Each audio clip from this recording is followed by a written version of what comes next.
Let's open the Bible, Exodus chapter 19. Kaya buksan po natin sa ating mga Biblia, Exodo Kapitulo 19. Exodus chapter 19, verses 1 to 6. Kaya Exodo Kapitulo 19, versikulo 1 hanggang 6. 1 to 6, the alternatively, we're gonna read together with Brother Ken. Kaya nasalita natin po itong babasahin. Babasahin ko po, versikulo 1. Sa ikatlong bagong buwan, pagkatapos na ang mga anak ni Israel ay makaalis sa lupain ng Ehipto, dumating sila ng araw ding iyon sa ilang ng Sinai.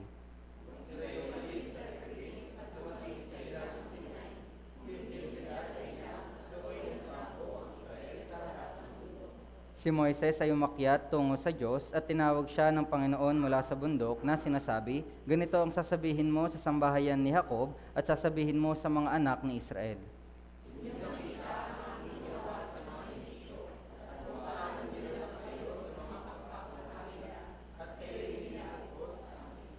Kaya't ngayon, kung tunay na inyong susundin ang aking tinig at tutuparin ang aking tipan, kayo ay magiging aking sariling pag-aari na higit sa lahat ng bayan, sapagkat ang buong daigdig ay akin.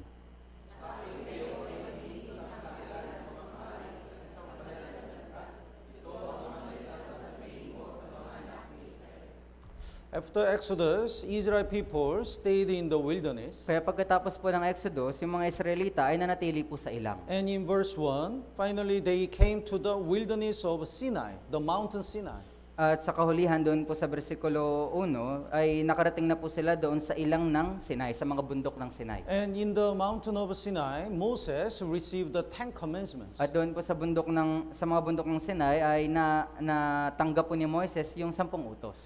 That is the chapter 20. At ito po yung kapitulo 20. And before Moses received the 10 commandments, in chapter 19, God prepared the Israelite to receive the 10 commandments. Kaya bago po matanggap ni Moises yung 10 utos sa kapitulo 20, inihanda po na po ng Diyos yung mga Israelita na matanggap yung 10 utos ng mga Israelita doon sa ilang ng Sinai. So God commanded them to be holy. Kaya inutusan po sila ng Diyos na maging banal. But today we're gonna learn some lesson through the verse 1 to 6, especially 4 to 6. Pero ngayon po ay mag-aaral tayo at alamin natin yung ilang mga lesson mula po doon sa versikulo 1 hanggang 6, lalong-lalo na sa versikulo 4 hanggang 6. About the 10 commandments and the law, we will study in next chapter together. Kaya patungkol po sa 10 utos at sa mga batas ay pag-aaralan po natin ito sa mga susunod na panahon. In verse 4, you have seen what I did to the Egyptians and how I bore you on eagle's wing and brought you to myself. Kaya dito po sa versikulo 4, inyong nakita ang aking ginawa sa mga Ehipsyo at kung paanong dinala ko kayo sa mga pakpak ng agila at kayo inilapit ko sa akin. So when God described how God protect Israelite, God described like a eagle,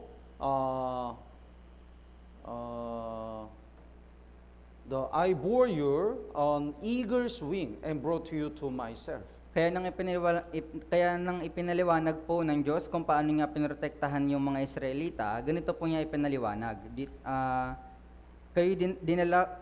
Paanong dinala ko kayo sa mga pakpak ng agila? In the fifth day, when God created the heavens and the earth, in fifth day, God created all kinds of birds. Kaya nung ikalimang araw po, nung nilikha ng Diyos yung mga hayop, sa ikalimang araw, nilikha po niya yung lahat ng mga klase ng mga ibon. So when you look at the airplane, we don't say it is made by coincidence. Kaya kapag po nakikita natin yung mga eroplano, hindi natin pwedeng masabi na ito ay nagkataon lamang. And the birds are much more accurate and complex than the airplane. At ganoon din po, yung mga ibon ay mas kamangha-mangha at mas accurate po sila kumpara po sa eroplano. That's why we cannot say they are made by chance. Kaya nga hindi po natin pwedeng masabi na ito po ay nagawa lang ng nagkataon. And when God created all kinds of birds, God put all different characteristics to them. Kaya at nung ginawa po ng Diyos yung iba't ibang klase ng mga ibon, binigyan din sila ng Diyos ng iba't ibang mga pag-uugali. So today we're gonna learn the lessons through the birds. Kaya ngayon po ay pag-aaralan natin yung mga aral mula po sa mga ibon. Bible mention about the many birds in order to give us the lessons. Kaya dito po sa Biblia, sinabi po ng Diyos yung lahat ng iba't ibang uri ng mga ibon para po malaman yung kanya pong mga aral. Especially the eagle. Lalong-lalo na po dito sa agila. And let's look at the Matthew chapter 23 first. Kaya tignan po muna natin sa Mateo, Kapitulo 23. Matthew chapter 23, verse 37 and 38. Mateo, Kapitulo 23, versikulo 30. 37 and 38. Versikulo Chapter 30. 23, Versikulo 37 hanggang 38 Oo. ng Kapitulo 26. 37 lang. Would you read? Babasahin ko po, O Jerusalem, Jerusalem, na pumapatay ng mga propeta at bumabato sa mga isinugo sa kanya, makailang ulit kayong ninais na tipunin ang inyong mga anak na gaya ng pagtitipon ng inahing manok sa kanyang mga sisiw sa ilalim ng kanyang mga pakpak at ayaw ninyo. Verse 38, masdan ninyo ang inyong bahay ay iniwan sa inyong wasak. Oh. When I was in India, I really saw how the hens protect her chicks. Kaya nung ako po ay nasa India, nakita ko po talaga kung paano pinoprotektahan ng manok yung kanyang mga sisiw. There is a mother chicken, the hen, Kaya nandito po yung mga pakpak o kamay nung manok na nanay. and there are many chicks.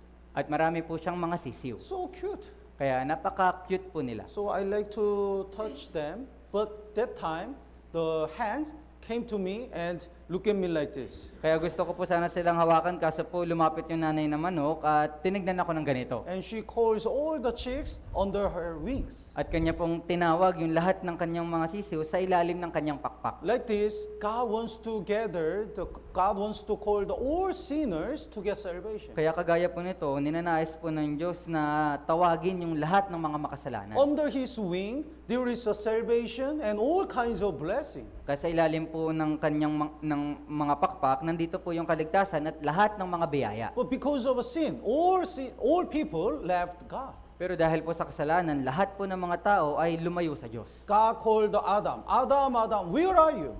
Kaya tinawag ng Diyos si Adam, sinabi, Adam, nasaan ka? God wants to call him. Kaya gusto siyang tawagin ng Diyos. Even these days, God is calling all sinners. Kaya kahit po sa panahon natin ngayon, ninanais ng Diyos sa tawagin lahat ng mga makasalanan. Where are you? Kaya nasaan kayo? Your all sins were already forgiven. I'm calling you. Lahat ng mga kasalanan nyo ay napatawad na, tinatawag ko kayo. So God really wants to save the all sinners and gather His people like a hen. Kaya ninanais talaga ng Diyos na tawagin at tipunin lahat ng mga makasalanan at tipunin sila sa kanyang mga kamay. When we get salvation, God wants to gather the all saved people to the church. Kaya nung tayo po ay naligtas, ninanais din ng Diyos na tipunin lahat ng mga naligtas dito po sa church. Because of some reason, sometimes we are stumble, we depart from the church. Pero dahil po sa ilang mga kadahilanan, paminsan tayo po ay natitisod at umaalis sa church. But we have to remember, God always tried to gather us to the church. Pero kailangan po natin maalala na yung Diyos, palagi niya tayong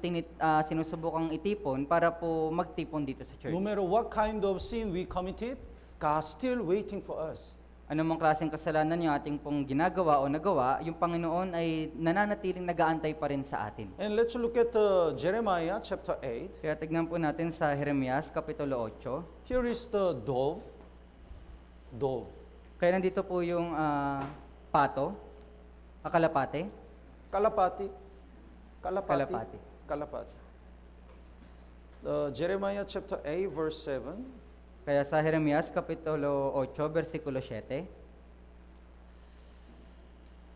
Verse 7, basahin po natin ng sabay-sabay. 3, 2, 1. Maging ang tagak sa himpapawid ay nakakaalam ng kanyang kapanahunan at ang mga bato-bato, langay-langayan at tagak ay tumutupad sa panahon ng kanilang pagdating, ngunit hindi nalalaman ng aking bayan ang alituntunin ng Panginoon. Turtle dove. Kaya ito po yung Turtle Ah. dove. Dove. yung kalapate, Kalapati. Here is, no? Kalapati. tagak in Tagalog po. Tagak. In this verse. Tagak. Taka. Yes po. Taka is dove. Tagak. No? In English version and Korean version, it is a dove.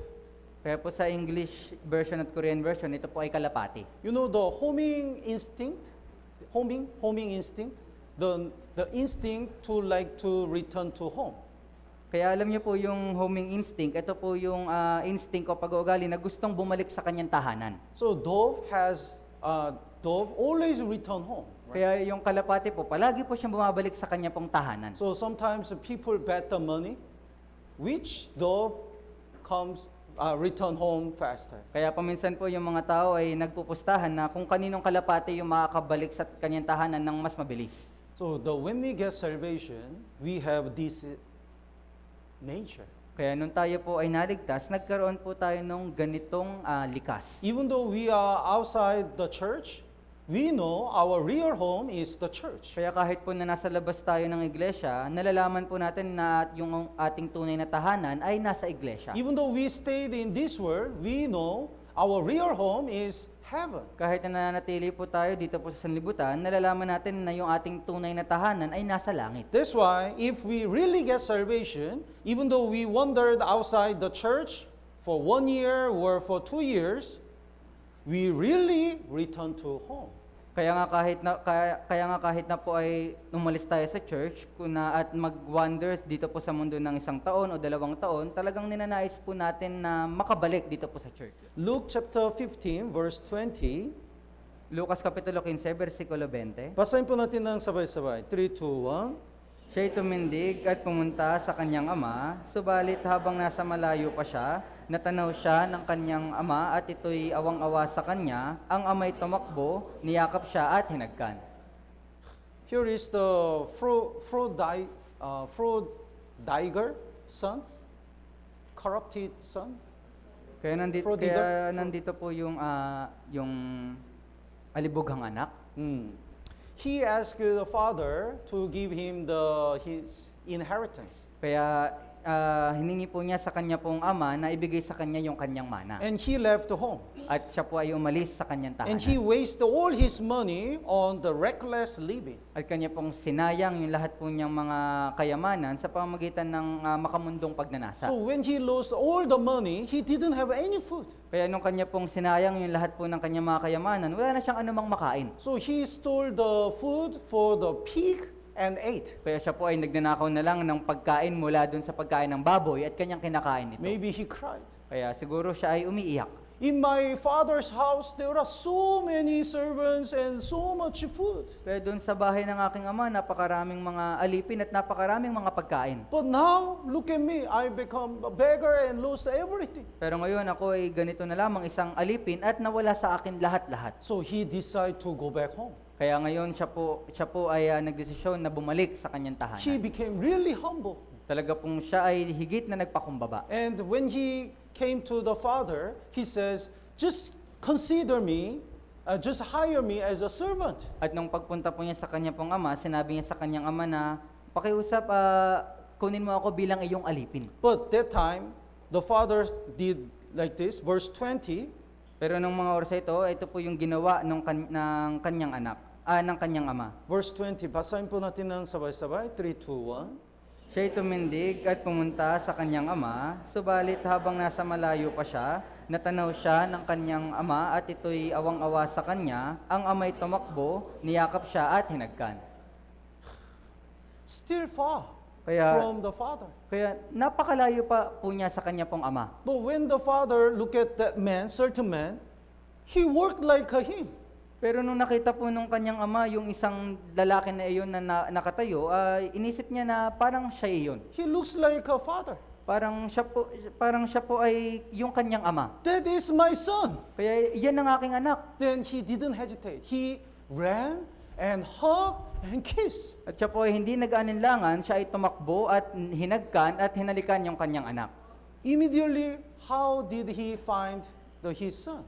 Kaya talaga pong ninanais niya na matagpuan yung kanyang anak. Because probably since his son left, always he opened the door and wait in the outside. Dahil po marahil na simula nung umalis yung kanyang anak, ay lagi niyang binubuksan yung kanyang pinto at nag-aantay sa kanyang anak. He probably prayed, please, just safely, even though he lost everything, please let him come back home safely only. Marahil siya po ay nananalangin na sinasabi, pakiusap, makabalik lamang siya ng ligtas dito kahit wala na sa kanya lahat.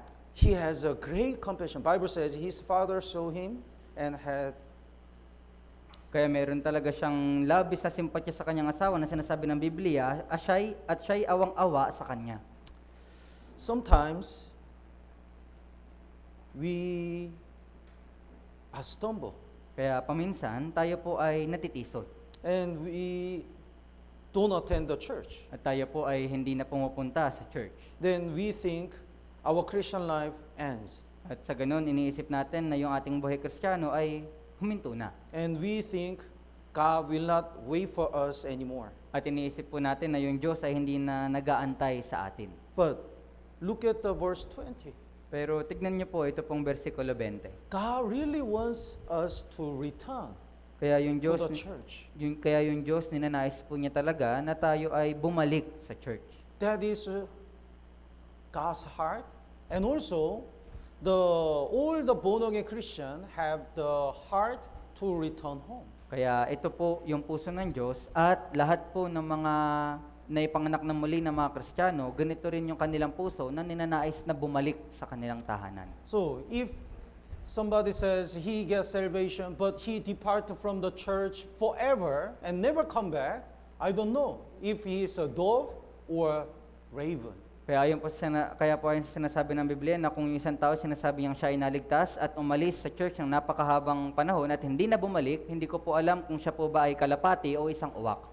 If we are really saved person and a really dove, we have to return home. Kaya kung talaga pong siya ay ligtas at kung siya talaga ay isang kalapati, dapat po siyang bumalik sa kanyang tahanan. And let's look at another verse, the ostrich, Job chapter 39. Kaya tignan po natin yung isang versikulo, ito pong ostrich, dito po sa Job chapter 39, 39, verse 13.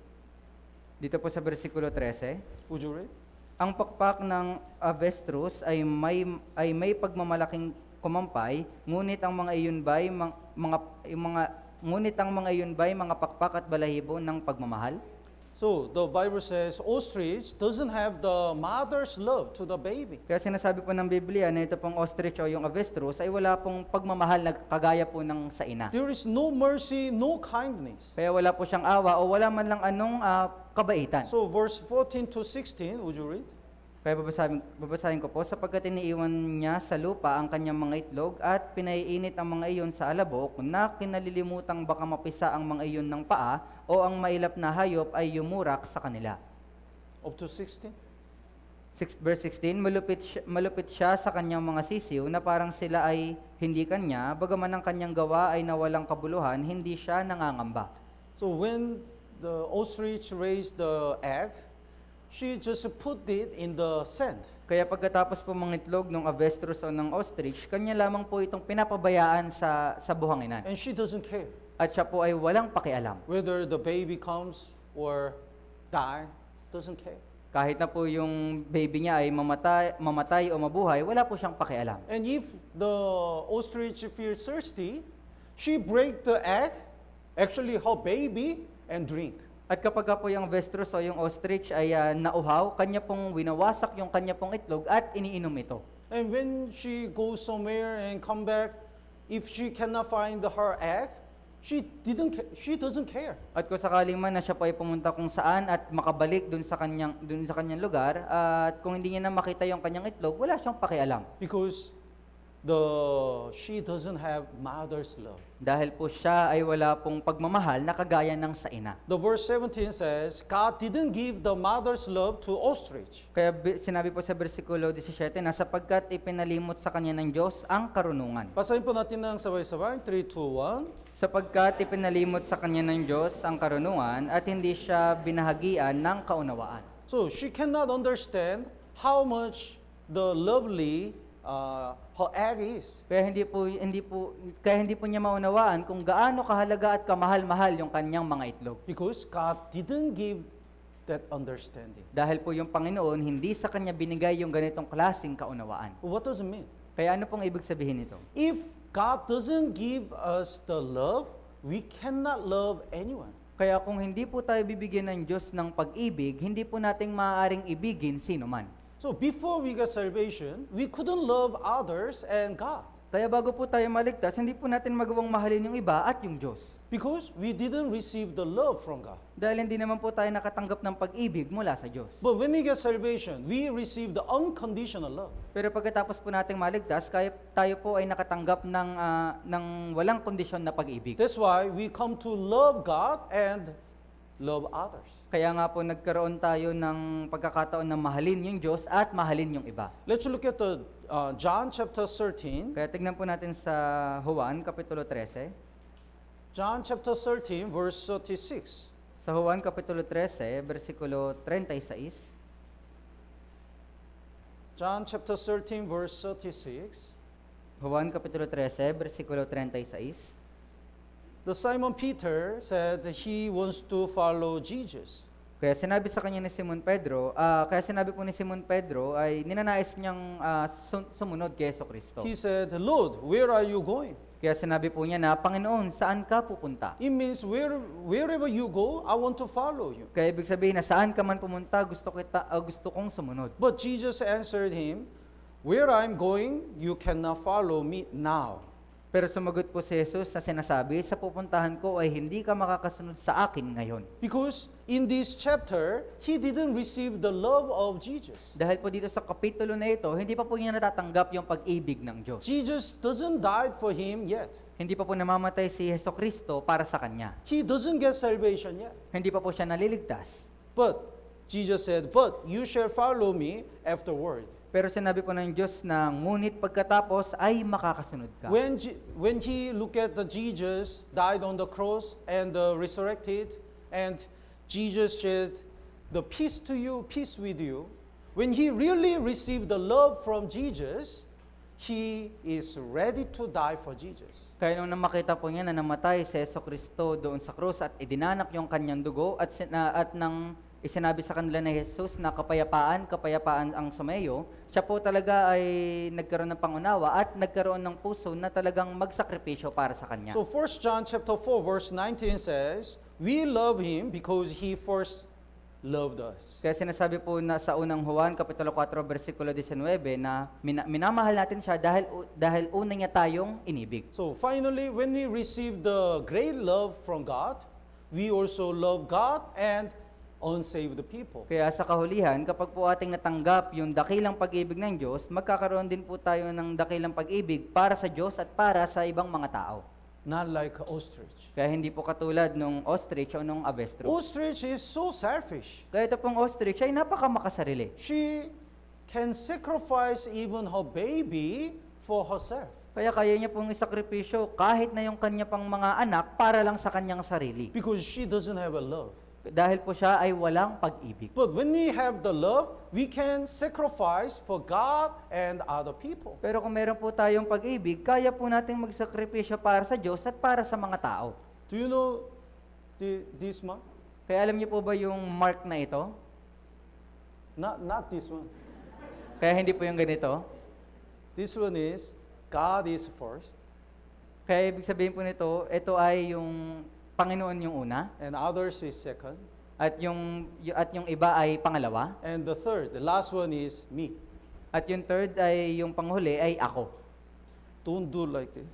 Huwag niyo pong gawin yung ganito. So, when the Puritan escaped from the persecution in England and moved to America, they built the church first. Kaya nung yung mga Puritan po ay nagkaroon ng pang-uusig doon sa England at lumipat sila sa Amerika, sila muna po ay nagtayo ng church o iglesia. And then they built the school. At pagkatapos noon, sila po ay nagtayo ng isang eskwelahan. And then they built their house. At pagkatapos sila ay nagtayo ng kanilang bahay. So, if we really receive the love of God, we cannot be selfish. Kaya kung talaga pong natanggap natin yung pag-ibig ng Diyos, hindi po tayo maaring maging makasarili. God must be first. Kaya dapat Diyos ay yung una. And brothers and sisters and unsaved people, second. At pangalawa po ay yung brothers and sisters and yung mga ligaw na kaluluwa. and we are last. At tayo na po yung panghuli. So mother give the food to the children first, and then she eat. Kaya po yung mga magulang, binibigyan muna niya ng pagkain yung kanyang mga anak at pagkatapos siya ay kumakain. So we also have this love. Kaya meron din po tayong ganitong pag-ibig. And let's look at the Leviticus chapter 11. Here is a bet. Tignan po natin sa Levitico, Kapitulo 11. Leviticus chapter 11, verse 13. Leviticus, Kapitulo 11, versikulo 13. In chapter 11 is talking about the clean and unclean animals. Kaya dito po sa Kapitulo 11, pinapatungkulan po dito yung mga malilinis at maruruming mga hayop. Among unclean birds, there is a bat. Kaya sa linya po ng mga hindi malilinis na ibon, nandito po yung paniki. Paniki. Paniki? Paniki. Paniki? Paniki. Paniki. The verse 13, basahin po natin ng sabay-sabay. 3, 2, 1. At sa mga ibon, the verse 19. Kaya sorry po, 3, 2, 1.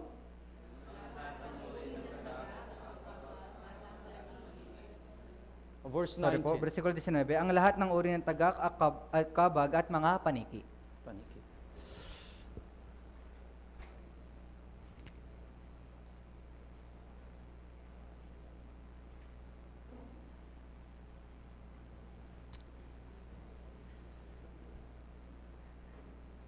What's this? Kaya ano po ito? Bat.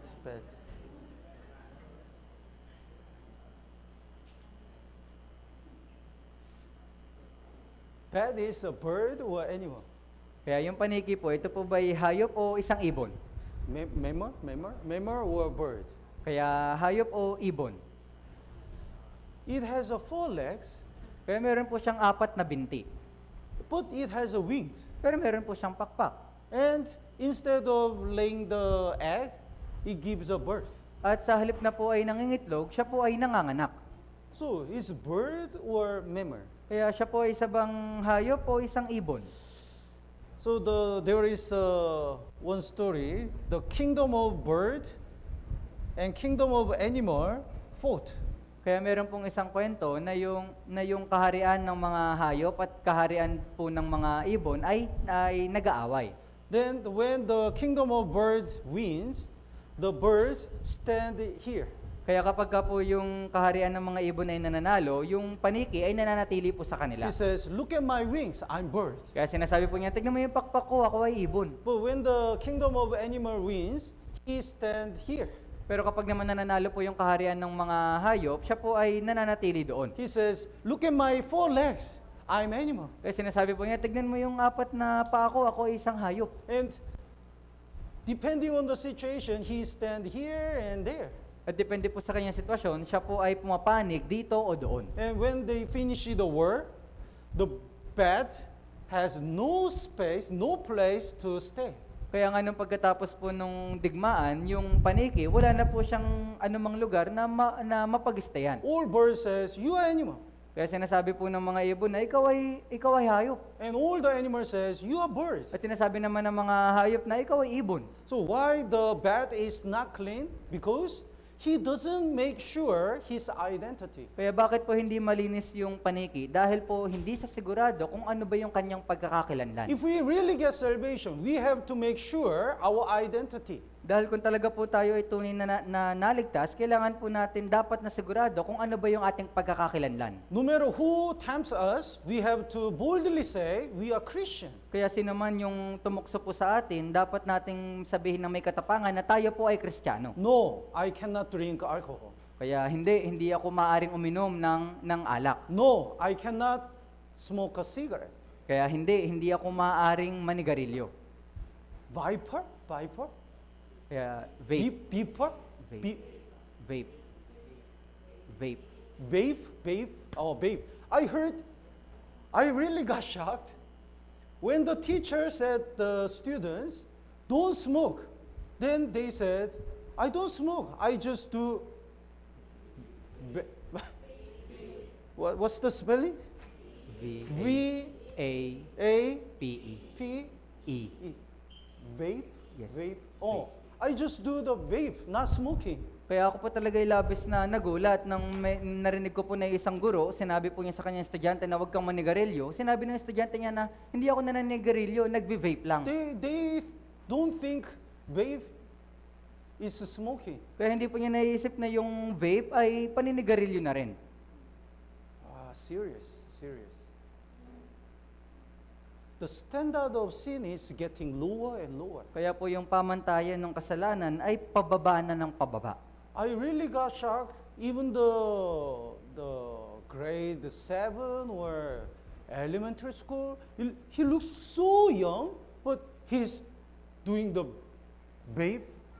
Kaya labis po talaga ako nagugulat na kahit na yung mga grade 7 o grade 8, napakabata pa nila pero sila po ay gumagamit na ng vape. Born again Christian cannot do that. Kaya yung mga ligtas na Kristiyano, hindi dapat po ito ginagawa. We have to make sure our identity. Dapat po nating masigurado yung ating pagkakakilanlan. How can we enjoy the sin with the unsaved people? Kaya paano po nating ma-enjoy yung mga kasalanan sa mga hindi ligtas na tao? If we stayed with the unsaved friends, we act like unsaved people. And when we come to the church, we act like saved people.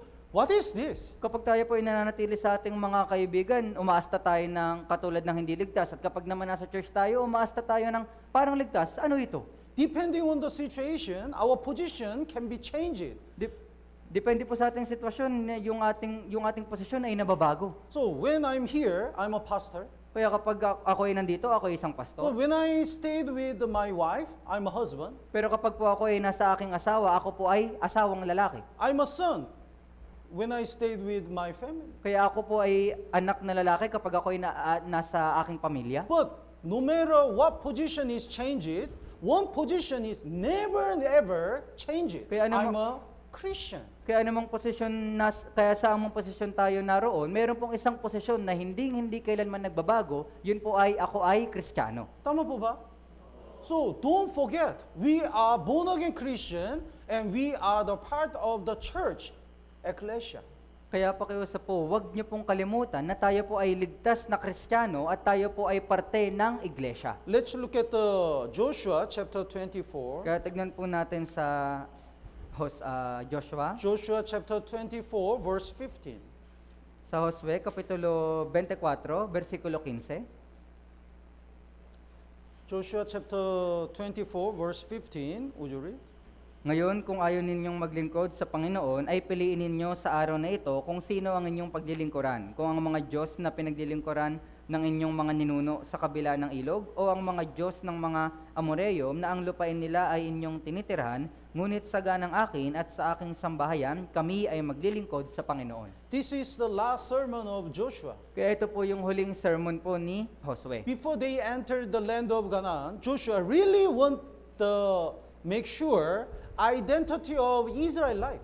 Kaya bago po sila makapunta doon po sa lupain ng Kanaan, ninanais po talaga ni Josue na masigurado ng mga Israelita yung kanilang pagkakakilanlan. So he explained how God protect us and guide us. Kanya pong ipinaliwanag kung paano sila pinrotektahan at ginabayan ng Diyos. Then he asked the all Israelite to choose for yourself this day whom you will serve. At tinanong niya sa mga Israelita na piliin ninyo kung sino ang inyong paglilingkuran. If our God didn't help you and saved you, you don't need to choose our God. Kaya kung yung ating Diyos ay hindi kayo pinrotektahan at hindi kayo niligtas o ginabayan, hindi nyo kailangan piliin yung Diyos. But if not, you have to choose whom you will serve.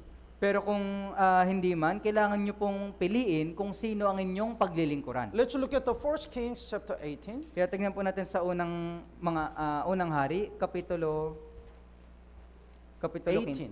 Kapitulo 18. 1 Kings chapter 18, Unang mga hari, kapitulo 18. verse 21. Dito po sa versikulo 21. Verse 21.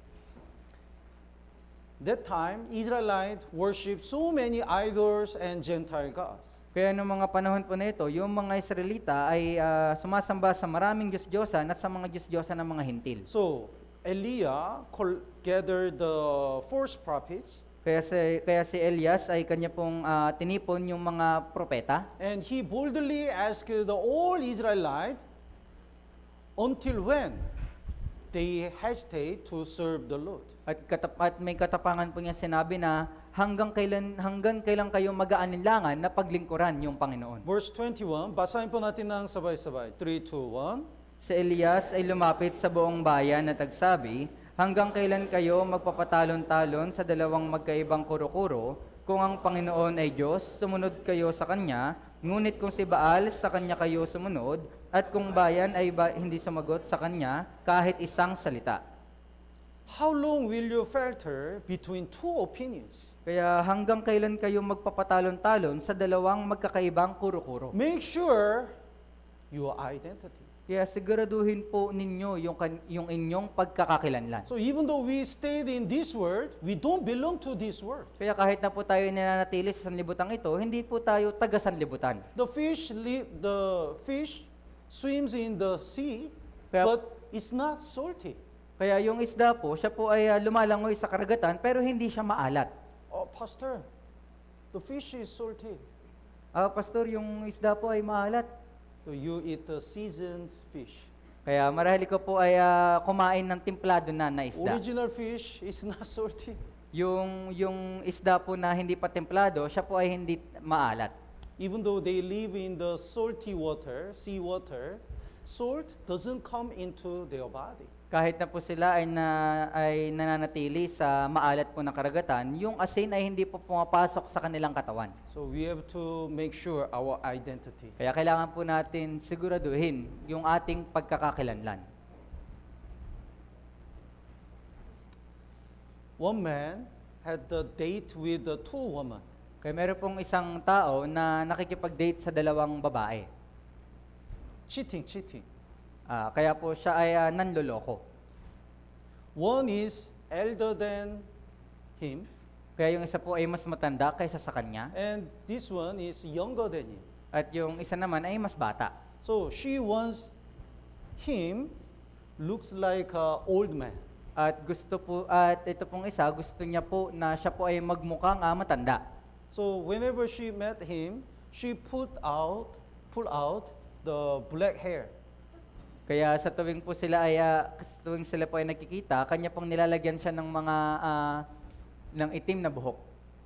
And when this younger lady wants him to look like the younger. At ito naman pong mas bata na babae, gusto naman niya na magmukhang mas bata yung lalaki. So whenever they have a date, she pull out the white hair. At sa tuwing sila po ay nagkakaroon ng date, tinatanggal po niya ito pong mga puting buhok. So eventually he lost all hair. At kaya sa ganun, lahat po ng kanyang mga buhok ay nawala. I hesitate to share this. Kaya ako po ay nag-aalinlangan na ibahagi ito pong kwento na to. Please understand. Anyway, we have to make sure whom we will serve.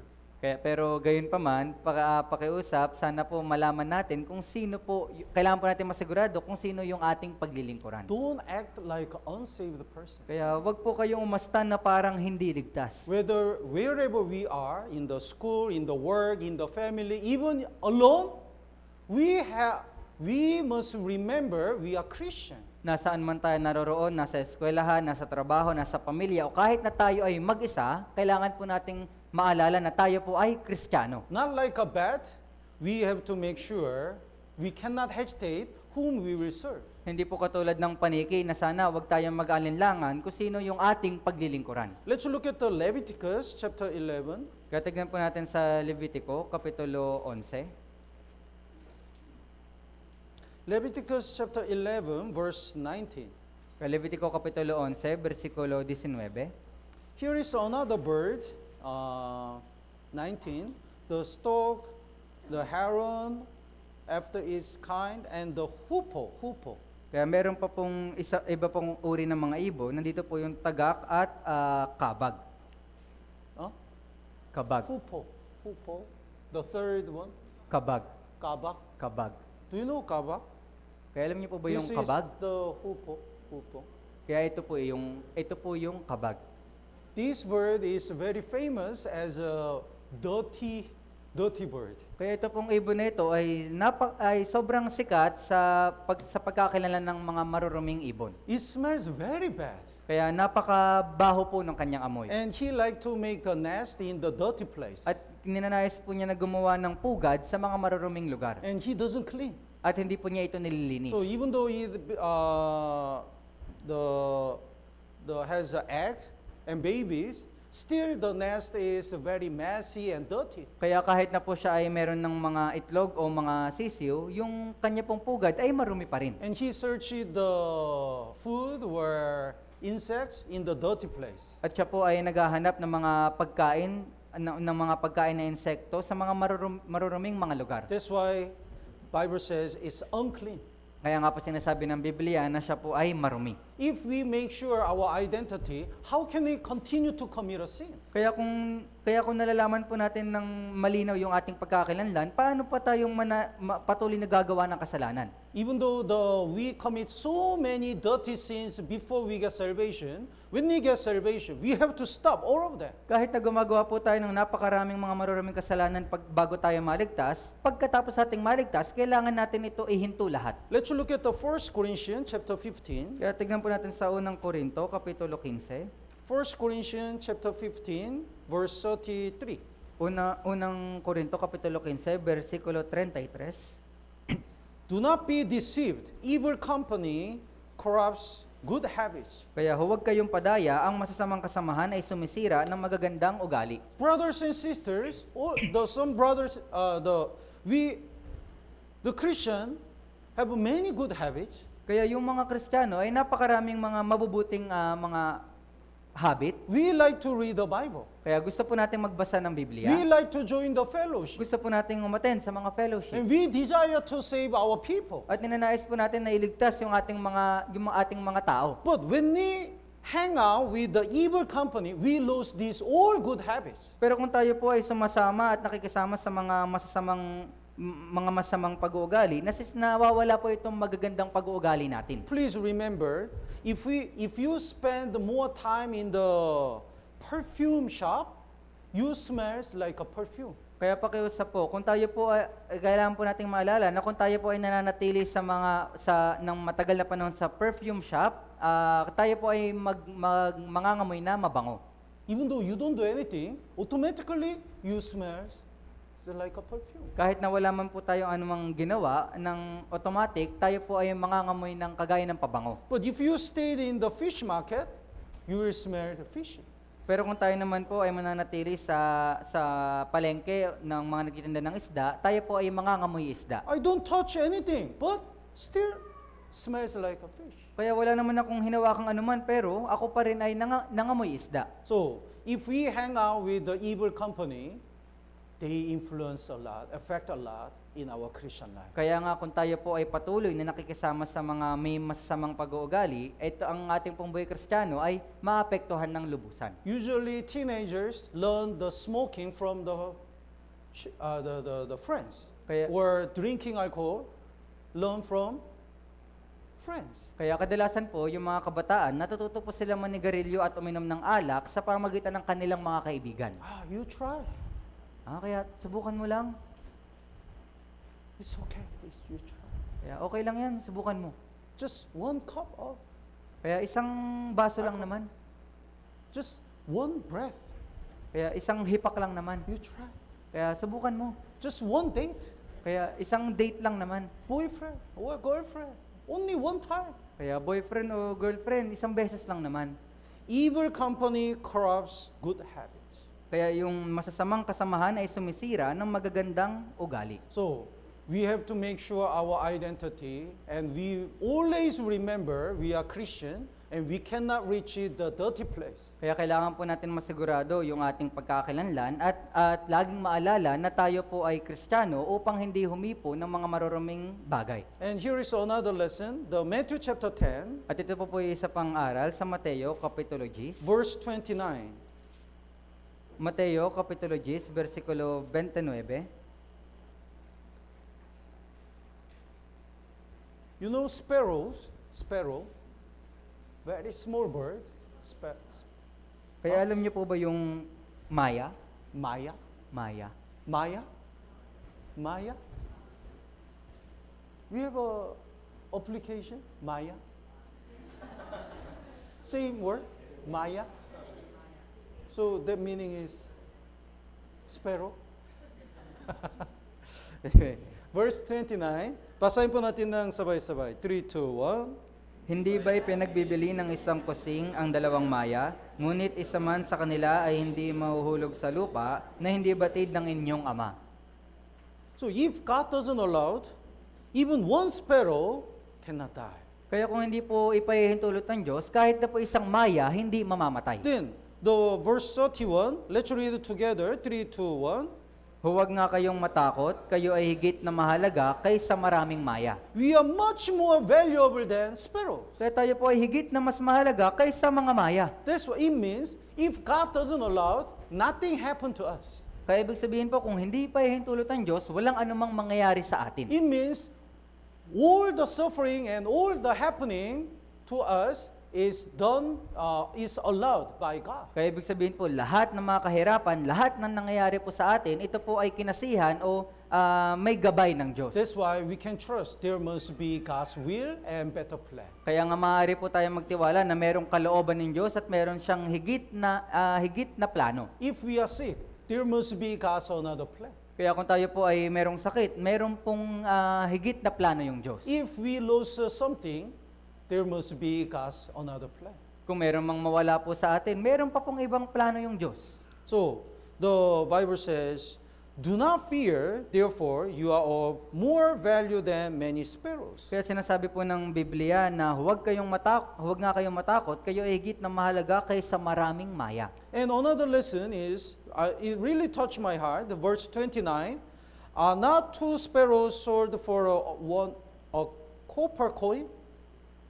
At isa pa pong lesson dito, talaga pong naantig yung aking puso dito sa versikulo 29, hindi ba ipinagbili ng isang kusing ang dalawang maya? So 2 sparrows, how much? 1 copper coin. Kaya yung dalawa pong maya, magkano po? Isang kusing. Oh. And let's look at the Luke chapter 12. At tignan po natin sa Lucas, Kapitulo 12. Luke chapter 12, verse 6. Lucas, Kapitulo 12, versikulo 6.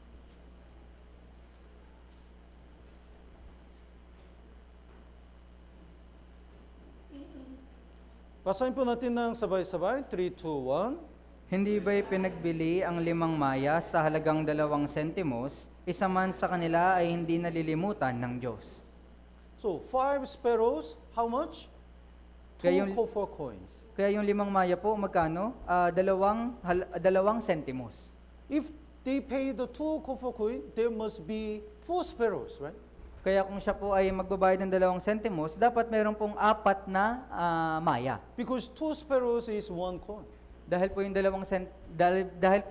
2 maya ay 1 sentimo. But in this verse, 5 sparrows. Pero dito po sa bersikulo na ito, 5 maya na. What is 1? Kaya ano po yung pang-isa? That is free. Kaya ito po ay libre. If you buy 1, you can take 1 more. Kaya kung bumili ka ng isa, pwede ka pa makakuha ng isa.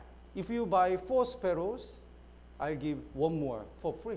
Kung bibili ka po ng 4 na maya, pwede ako makapagbigay ng isa pang maya ng libre. That's why 5 sparrows for 2 copper coins. Kaya nga po 5 maya para po sa 2 sentimos. When I meditate,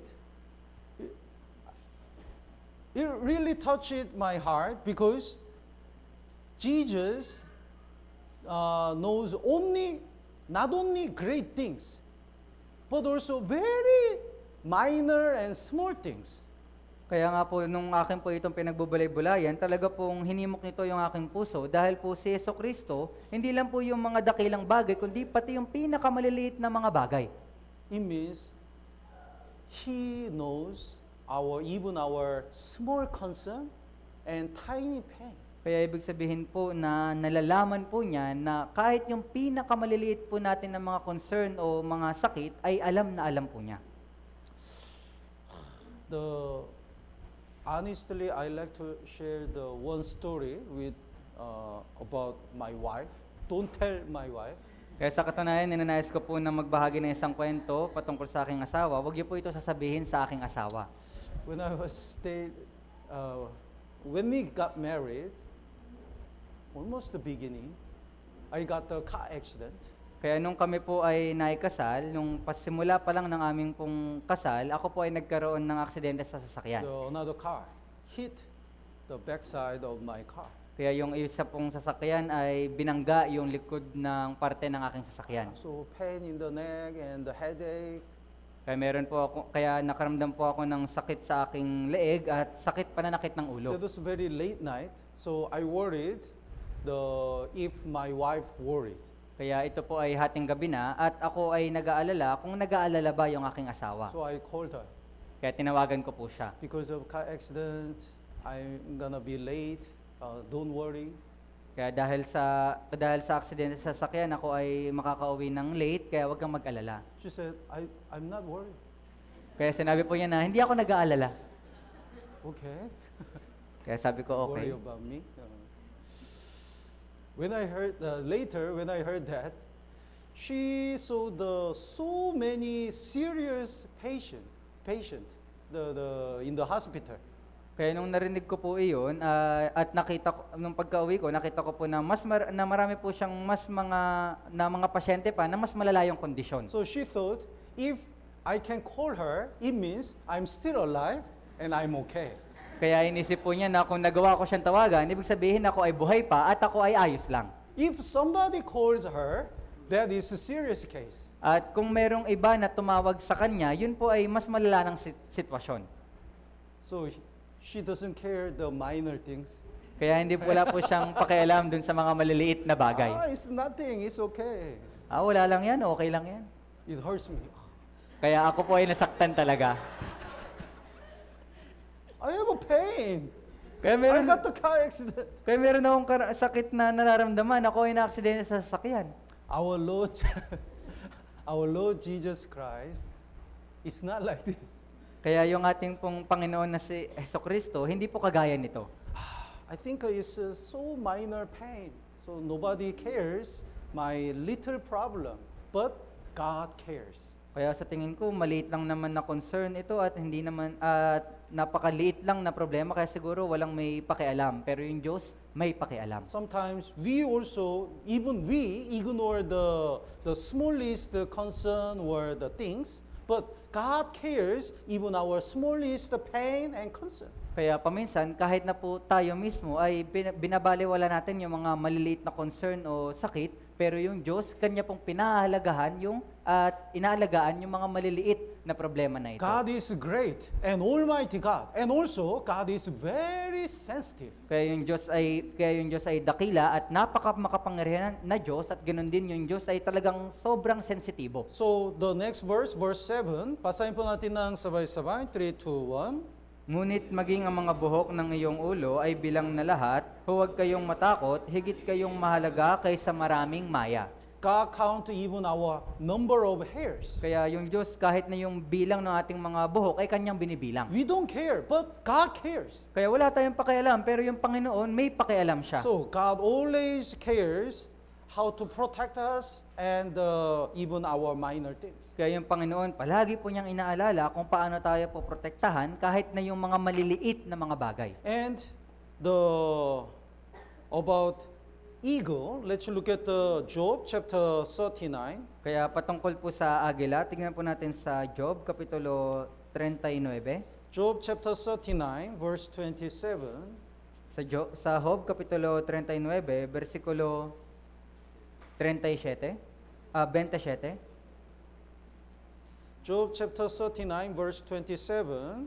Basahin po natin ng sabay-sabay. 3, 2, 1. Sa pamamagitan ba ng iyong utos, pumapailang lang ang agila at siya'y gumagawa sa itaas ng pugad niya? The eagle, the characteristic of eagle is they like to make a nest in the high place, especially in the cliff. Kaya yung pag-uugali po ng mga agila, sila po ay nagtatayo ng kanilang pugad sa mga matataas na lugar, lalong-lalo na sa malapit sa bangin. When they stayed in the high place, they can see far place. Kaya kapag po tayo ay nananatili sa mga matataas na lugar, nakikita natin yung mga napakalayong mga lugar. They can see the wider and more. Mas nakakita sila ng malawak at ng higit pa. The faith is like a telescope. Kaya yung pananampalataya ay kagaya po nito yung telescope. With the telescope, we can bring the faraway things near. Kaya sa pamagitan po ng telescope, kaya po nating mailapit yung mga bagay na malalayo. With the telescope, we can see what others are not able to see. Kaya sa pamagitan po ng telescope, nagagawa nating makita yung hindi makita ng iba. So God really wants to have, wants all the Christian to have the eyes of eagle. Kaya ninanais po ng Diyos na lahat po ng mga Kristiyano ay magkaroon ng paningin o mata na kagaya ng mga agila. The eagle can see the far place from the high place. Yung mga agila, nakakita po sila sa mga malalayong lugar sa matataas na mga lugar. When you take an airplane and go high, the old houses is like a toy. Kaya kapag ka po sumakay tayo ng eroplano at lumipad ng mataas, yung mga bahay po sa ibaba ay nakikita natin na parang mga laruan lang. If we focus on the small things, we think that is our everything in our life. Kung pagtutuunan po natin ng pansin yung mga maliliit na bagay, iniisip natin na yun na yung lahat-lahat sa ating buhay. But when you look at the eternal things and the Father, then we know what is more important and what is more valuable and eternal. Pero kung titignan po natin yung walang hanggang bagay at yung mas malayo pang mga bagay, maunawaan natin na kung ano yung mas mahalaga at mga makabuluhang walang hanggan na mga bagay. Tama po ba? Sometimes we look at the children fight because of the small toy. Ah, it's mine. No, it's mine. Ah! Kaya paminsan nakikita po natin yung mga bata na nag-aaway po mula sa laruan. They cry like their life already ends. Kaya sila ay umiiyak na para bang yung buhay nila ay katapusan na. When they lose the candy, they cry like they lose everything. Kaya kapag ka po nawala yung kanilang mga candy, umiiyak sila na para bang nawala na sa kanila lahat. When you look at them, it looks so childish. Kaya kapag titignan natin sila, iniisip natin na isip bata pa. Why? Because our eyes are different from their eyes. Kaya bakit po? Dahil po yung ating paningin ay iba sa paningin nila. God really wants us to have the eyes of eagle. Kaya yung Diyos ninanais po niya na magkaroon tayo ng paningin na kagaya ng agila. And we know what is much more valuable and eternal. At nalalaman po at upang malaman po natin kung ano yung mas mahalaga at walang hanggan. And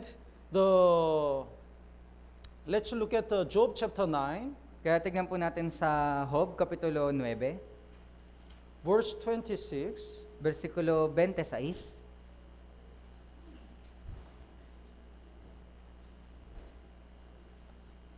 Basahin po natin ng sabay-sabay. 3, 2, 1. Sila'y dumaraang parang matuling bangkang tambo, parang agilang dumadagit sa biktima. Yes. Everyone knows how the eagle hunts the target. Kaya lahat po tayo, alam natin kung paano hinuhuli ng mga agila yung kanilang mga target. Eagle flies above the target Kaya yung mga agila ay lumilipad sa itaas ng kanilang mga target and it folds the wings. at kanila pong itutupi yung kanilang pakpak. Then, because it's really heavy, it drops very fast.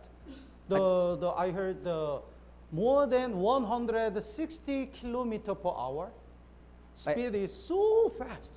Kaya dahil po sa kabigatan, sila po ay bumabagsak ng napakabilis. Sa akin pong narinig, sila po ay bumabagsak ng 160 km per hour. Toward the target, it drops so fast. Kaya papunta po doon sa kanyang target, siya po ay bumababa ng napakabilis. Like an eagle, God wants us to focus on the low source. Kaya kagaya po ng agila, ninanais po ng Diyos na tayo po ay magtuon ng pansin sa mga ligaw na kaluluwa. If there is a target, we have to go fast and evangelize fast. Kaya kung meron po tayong target, kailangan po natin pumunta ng mabilis at mag-evangelize ng mabilis. There is no reason to hesitate for saving low souls. Kaya wala mong anumang rason na mag-alinlangan sa pagliligtas ng mga ligaw na kaluluwa. If our family goes to hell, how can we are so sad, right? Kaya kung yung ating pong pamilya ay mapunta sa impyerno, tayo po ay labis na malulungkot. And we have no time to be sad when we lost our family. At ganoon din po, wala na rin po tayong oras para manlumo kapag nawala yung ating pamilya. Because there are still living people. Dahil po sila ay nananatili pa ring buhay na tao.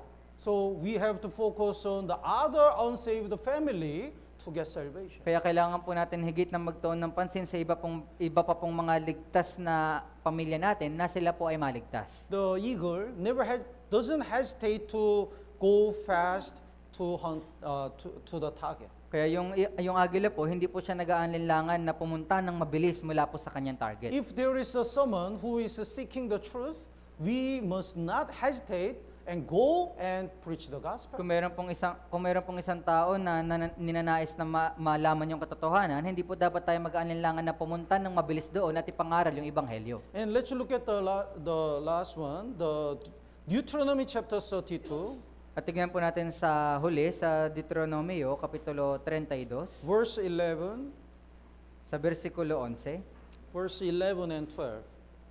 versikulo 11 at 12.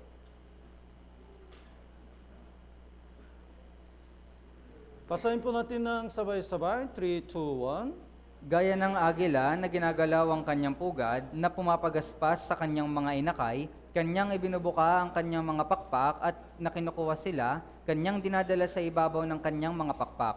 Tanging ang Panginoon ang pumapatnubay sa kanya at walang ibang Diyos na kasama niya. The Bible says, eagle stir up the nest. Kaya sinasabi po ng Biblia na yung pugad ay na yung agila ay ginagalaw yung kanyang pugad.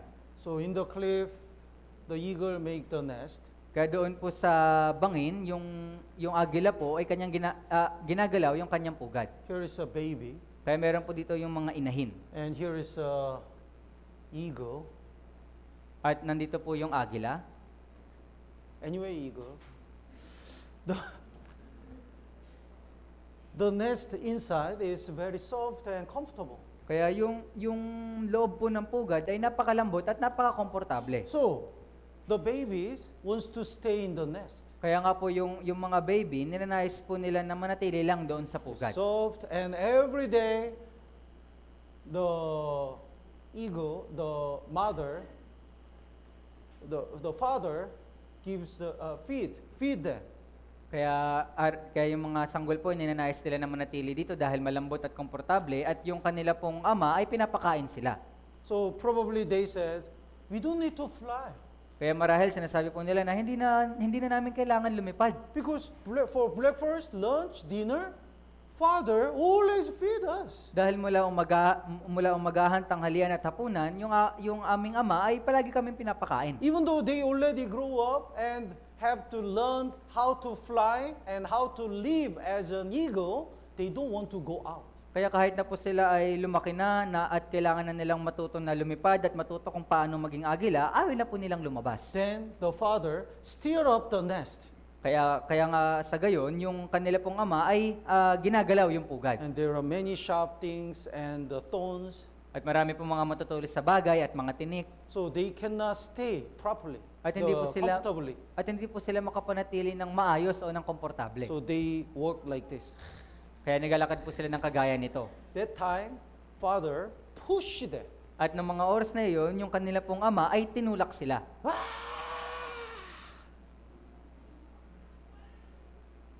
And he looked at him. Kaya at kanya po siyang tinignan. When he dropped, he stared at the father. At nung siya po ay nalaglag na, ay tinitingnan lang siya ng kanyang ama. You dropped me from the nest. Ay nilaglag mo ko mula dun sa pugad. You are not my father. Hindi kita ama. But before he reached the ground, the father spread the wings and let him laid on his wings. Pero bago pa man siya tuluyang bumagsak doon sa lupa, ibinukan ng kanyang ama yung kanyang pakpak at siya po ay sinagip. Then he says, "Oh, you are my father." At sinabi niya sa panahon na yun na, ikaw nga yung aking ama. But he fly too high and drop him again. At siya po ay lumipad pa ng mas mataas at muli siyang hinulog. He says, "You are not my father." At sinabi niya ulit na, hindi kita ama. But he catch it and then he said, oh, you are my father. Pero kanya sinalo ulit siya at sinabi na naman niya ulit na, okay, ama nga kita. He dropped him again. Then you are not my father. At nilaglag na naman siya at sinabi na naman niya na, hindi kita ama. You are my father. You are not my father. You are my father. Through this process, he learned how to fly. Kaya ikaw ay aking ama, ikaw ay hindi aking ama, ikaw ay ama. Sa pamagitan po ng prosesong ito, natuto po siyang lumipad. When we get salvation and obey in the church, we are very comfortable. Kaya pagkatapos po nating maligtas at manatili sa church, tayo po ay napaka-komportable. But in order to live as a trained Christian, sometimes God stir up our nest. Pero para mabuhay po tayo na bilang subok na Kristiyano, paminsan, ginagalaw po ng Diyos yung pugad. God says, you go out and fight.